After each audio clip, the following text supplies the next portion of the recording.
할렐루야. 오늘 1월 21일 주일입니다. 오늘 우리에게 주신 하나님 말씀은 신명기 9장 18절 말씀입니다. 제가 봉독하겠습니다. 그리고 내가 전과 같이 40주 40야를 여호와 앞에서 엎드려서 떡도 먹지 아니하고 물도 마시지 아니하였으니 이는 너희가 여호와의 목전에 악을 행하여 그를 경노하게 하여 크게 죄를 지었음이라. 아멘. 오늘의 본문은 하나님 앞에 죄를 지은 이스라엘 백성들을 위한 모세의 간절한 마음이 담긴 기도입니다. 그리고 방금 읽은 말씀에 의하면 모세는 40주야를 아무것도 먹지 않은 채로 여호와 앞에 엎드려 기도했다고 합니다. 하나님의 계명이 담긴 두 돌판을 가지고 내려온 모세의 눈앞에는 처참한 광경이 펼쳐져 있었습니다. 그 모습은 영적인 외도 현장이자 하나님께서 베풀어 주신 은혜에 대한 이스라엘의 배반이었기 때문입니다. 그런 이스라엘의 모습에 하나님께서는 결국 그들을 멸하시겠다 말씀하시죠. 14절에 보면 하나님께서는 나를 막지 말라, 내가 그들을 멸하여 그들의 이름을 천하에서 없애고 라고 말씀하십니다. 여기서 이름을 없애다 라는 표현은 고대 중동의 전형적인 저주의 문구이며 대적들을 전멸시키는 행위를 의미한다고 합니다. 이 말씀은 곧 하나님의 백성이었던 이스라엘이 이제는 하나님께서 멸해야 할 대상으로 전락했다는 것을 보여줍니다. 이에 모세는 오늘의 본문처럼 40주야를 여호와 앞에 엎드려 떡도 먹지 아니하고 물도 마시지 아니하며 간절히 기도합니다. 그들을 살려달라고, 그리고 자신의 생명을 걸고 간청하는 모세의 모습으로 하나님께서는 다시 이스라엘을 살려두기로 결심하십니다. 그런데 오늘 큐티 본문을 보면 이스라엘은 멸망당할 위기에서 간신히 건짐을 받았음에도 다베라와 마사, 기브롯 핫다하와에서도 하나님을 경노하게 하였고 가데스 바네아에서도 하나님의 명령을 거역했다고 합니다. 그래서 오늘 25절의 말씀을 보면 모세는 또 그들을 살리기 위해 하나님 앞에 40주야를 엎드립니다. 성도 여러분, 이스라엘 백성들 같이 이런 파렴치한이 또 있을까요? 이 정도였으면 순종해야 하는 건 아닙니까? 하나님만 바라보고 하나님만 붙들어야 하는 것 아닐까요?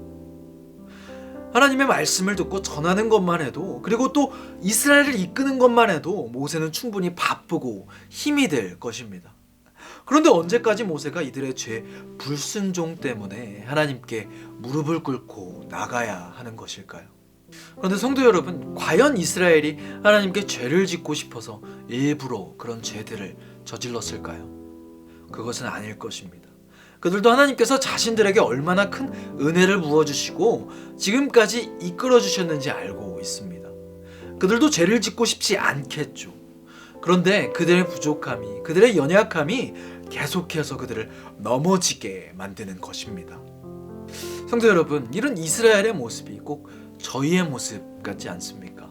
하나님이 우리에게 부어주신 은혜가 큰데 어떻게 지금까지 인도해 주셨는지 아는데 우리는 하나님이 원치 않은 일들을 쉽게 하곤 합니다.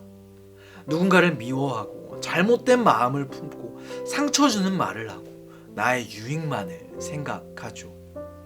하면 안 된다는 것을 알지만, 옳지 못하다는 것을 알지만 뒤돌아봤을 때 내가 그런 행동을 해왔다면, 했었다면 우리는 답답함을 느끼고 마음이 힘들어집니다.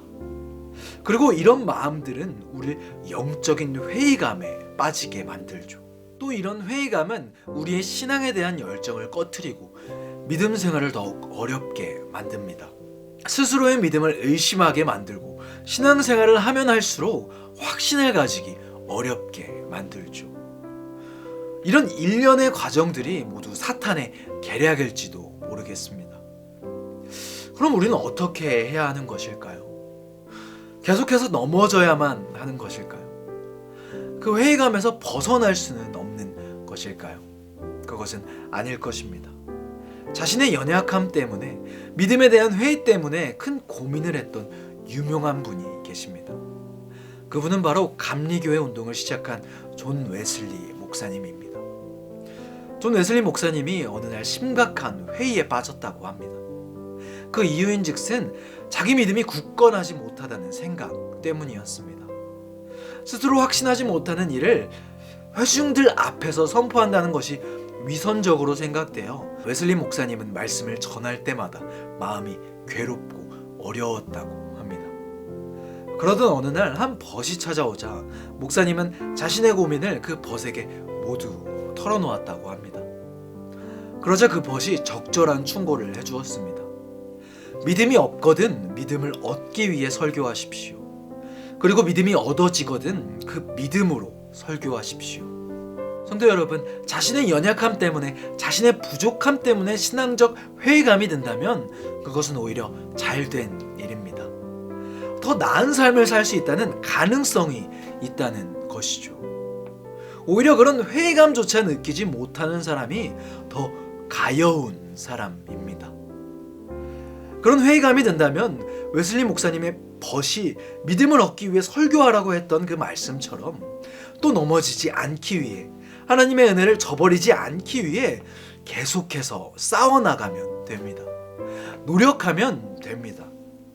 그리고 그럴 때 우리는 우리가 넘어졌던 죄들을 하나씩 이겨낼 것이고, 믿음을 얻기 위해 설교했던 웨슬리 목사님이 결국 믿음으로 설교하게 된 것처럼 우리도 동일한 죄에 넘어지지 않는, 하나님이 원하시는 일들을 이뤄나가는 저와 성도님들이 되실 줄 믿습니다.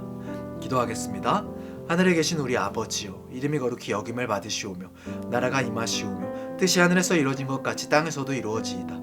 오늘 우리에게 일용할 양식을 주시옵고, 우리가 우리에게 죄 지은 자를 사하여 준 것 같이 우리 죄를 사하여 주시옵고, 우리를 시험에 들게 하지 마시옵고 다만 악에서 구하시옵소서. 나라와 권세와 영광이 아버지께 영원히 있사옵나이다. 아멘.